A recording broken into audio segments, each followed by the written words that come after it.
Good morning. Alrighty, friends. Today, I want to talk to you about why you should be getting a riser installed onto your septic system. Most homes, if they were built before 2011, they probably won't have one in our area, but it's very possible, and depending on the county you're in, you might actually be required to have one. So hopefully, if you don't have a riser already installed, by the time we finish having this conversation, you're going to be wanting to get one installed in your septic system. So let's get into it. So what is a septic tank, right? So a septic tank is just a large concrete box where all that fun stuff that you flush down the toilet ends up going. The heavy stuff will fall to the bottom as sludge. The lighter stuff, like your toilet papers, fats, oils, greases, etc., will go up top as your scum. You're gonna have this nice little liquid layer in the middle that we call effluent. Fancy words, poo water, right? So that tank is designed to clarify the liquid, so that way by the time the water leaves the tank, solids are stuck there and only liquids going to the absorption system, whether it be a drain field, dry well, sand mound, whatever it is, right?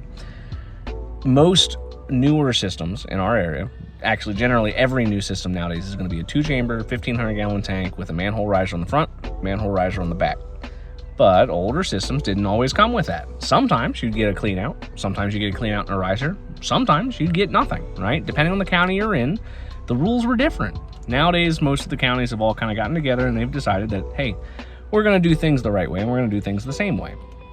So you're more commonly going to see either a PVC clean out or a cast iron clean out on your tank. You might be asking, what is that? Well, those are going to be those little 6-inch ports that you'll see sticking up in a yard, right?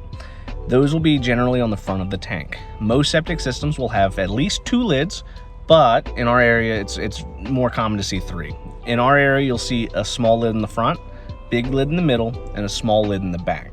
The 2-lid systems generally have one really big lid in the front, one really big lid in the back. Those suck. They're terrible to pick up. They're really heavy, and almost always the handle's broken. So the clean out, that will generally be placed on the front of the septic system, on that little tiny lid up front. And that's where most people would pump out their tanks, right? But you got to think about the size of these things, right? You got an 8x4 or a 10x5 septic system. Well, if you have the lid in the front, the pumper's hose is 4 inches, right? The clean out, 6 inches. So you're able to get the hose in there, but you're not really going to do a super great job cleaning the back of the tank. You'll do great cleaning the front and partially the middle, right? But you're gonna have a harder time getting all the junk out of the tank. You'll get some old fuddy-duddies out there every now and again that'll tell you, no, I can clean the tank perfectly fine through the clean out. You don't need to worry about it. Or you'll have a 2-chamber septic system where they tell you, no, you don't have to pump the 2nd chamber. That's wrong, you do, right? So the front of the tank is most likely where you're going to get clogs, right? The front baffle, whether it's PVC or concrete. If somebody's flushing tampons or something super thick, yeah, it's going to get stuck. And we still put clean outs on tanks so that way you can unstick whatever you got stuck in there, right? With a riser, it's going to go in the middle. The benefit of having a riser is that you can clean all 4 corners of the tank more effectively. By cleaning the tank more effectively, you actually will get a longer lifespan out of your absorption system. So what, $300, $400 to pump out a tank, depending on where you live. Sometimes it's a little bit cheaper, sometimes a little bit more, right? Everybody's a little bit different. Don't shame anybody who charges a little bit more. Don't shame anybody who charges a little bit less. But it's not that bad, right? If you're doing it every couple years, it's like $10 a month if you do it every 3 years. So when you get the tank pumped, you're getting all the solids out. But let's just say you don't, right? You don't pump the tank. Well, all that little bit of debris works its way into the drain fields and can cause it to plug up and fail, right? When they get plugged up, you're done. There are some additives that might give you a Band-Aid solution, but they're not recognized in Maryland as a proper repair. Generally, you're going to want to pull a permit and actually install a new replacement drain field to solve a failed system, right? So risers are great. They go in the middle. You can get all 4 corners. You get all the solids out. You're able to prolong the life of your absorption system. But you're also able to inspect the system a little bit better, right? With the clean out, you might get somebody who's just not quite feeling it that day. They don't feel like pulling out the mirror. They don't feel like pulling out the flashlight. It's Friday afternoon. They want to get ready to go home, have some beer. Well, by having the clean out, you're kind of giving them the option to say, oh yeah, no, I couldn't see inside the tank, couldn't tell if your back baffle's there, couldn't see if there was roots or if there was a crack or maybe rebar starting to be exposed. By only cleaning out through the clean out, it gives the pumper the excuse to not have seen something that could be very obvious if you have a riser. By having the lid dead center, the access point dead center, you'd have to be blind to miss a baffle missing or a giant crack in the side of the tank.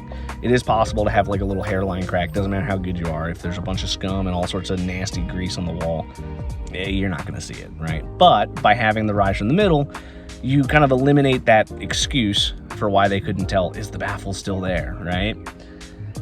The risers are going to come in a variety of shapes and colors, right? The most common one that we use in our area is going to be the green polylock one. Sometimes you'll see the black corrugated pipe. Sometimes you'll see concrete. Sometimes it'll be circular. Sometimes it'll be round.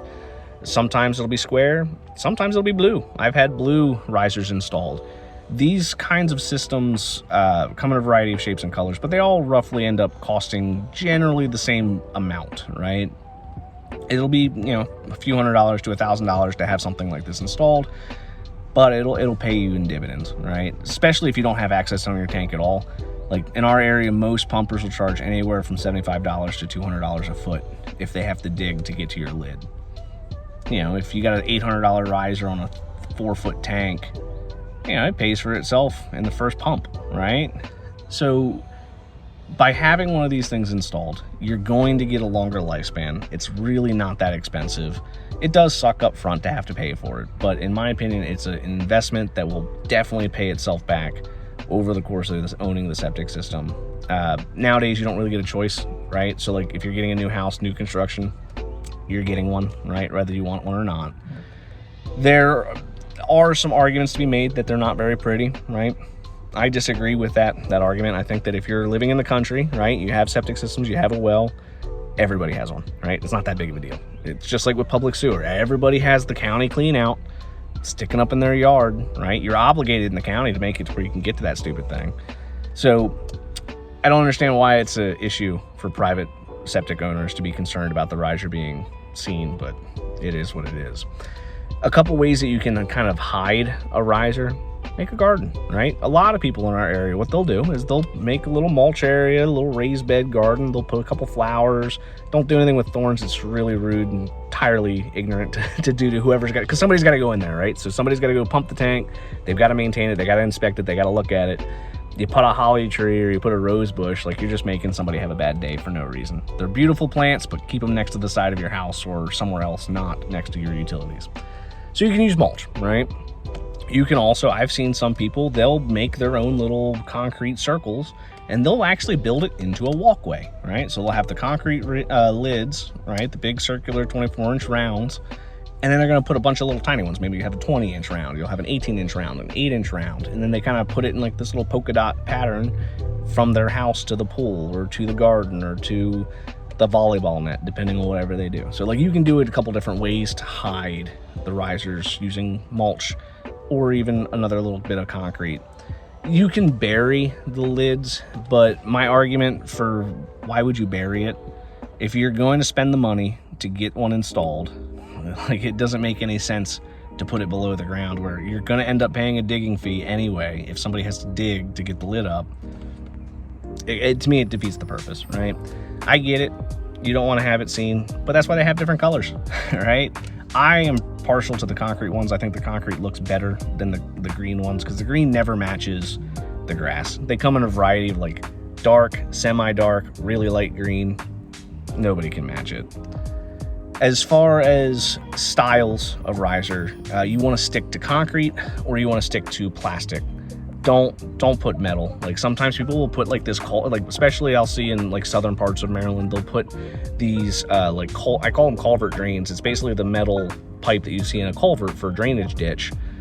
They slap those on the top of the tank. Well, it's metal. Sewer gas is really corrosive.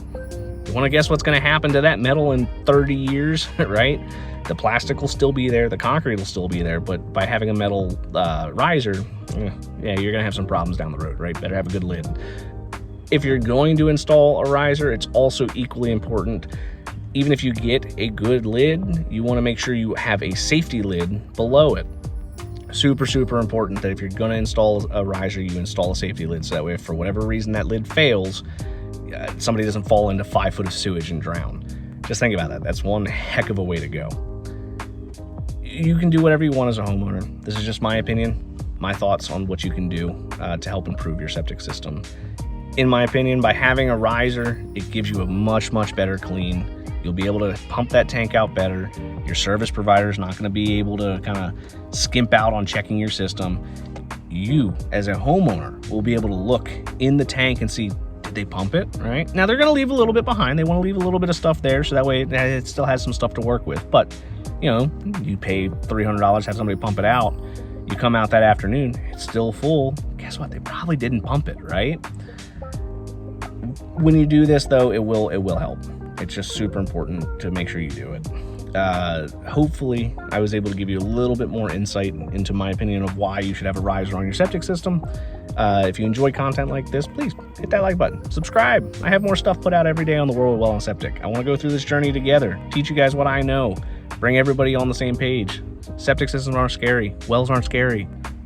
Till next time.